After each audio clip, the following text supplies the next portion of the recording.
ഒരാൾക്ക് ജിന്നു ബാധിച്ചിരിക്കുന്നു, ആ ജിന്നു ബാധിച്ച ആളെ ഓതുകയാണ്, അല്ലെങ്കിൽ അയാൾക്ക് ഓതിക്കൊടുക്കുകയാണ്, വിശുദ്ധ ഖുർആന്റെ ആയത്തുകൾ ഓതിക്കൊടുക്കുകയാണ്, അല്ലെങ്കിൽ ഹദീസ് കൊണ്ട് അല്ലെങ്കിൽ ഹദീസിൽ വന്ന വാരിദായിട്ടുള്ള വാചകങ്ങൾ കൊണ്ട് പറഞ്ഞ് അദ്ദേഹത്തെ മന്ത്രിക്കുകയാണ്. തെറ്റല്ല.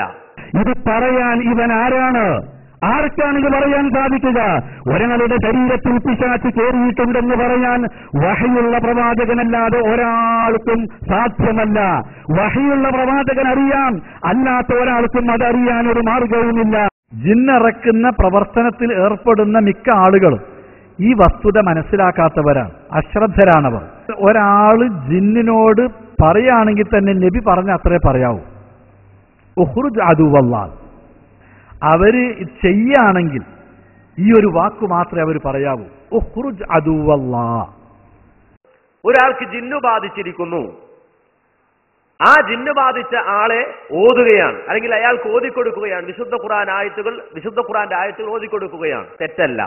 ആർക്കാണ് അയാൾക്ക് സിഹർ ബാധിച്ചതാണ്, ജിന്ന് ബാധിച്ചതാണ് എന്ന് പറയാൻ കഴിയുക? അള്ളാഹുവിന്റെ റസൂലിനല്ലാതെ, വഹി ലഭിച്ച അള്ളാഹുവിന്റെ റസൂലിനല്ലാതെ ഒരു മനുഷ്യന് ജിന്ന് ബാധിച്ചിട്ടുണ്ട് അല്ലെങ്കിൽ സിഹർ ബാധിച്ചിട്ടുണ്ട് എന്ന് പറയാൻ സാധ്യമല്ല എന്ന് ഖുർആനും ഹദീസും സലഫ് സാലിഹ്യങ്ങളും പഠിപ്പിക്കുമ്പോൾ ആരാണത് പറയാൻ? എവിടുന്നാണ് ഇവന് വിവരം കിട്ടിയത്?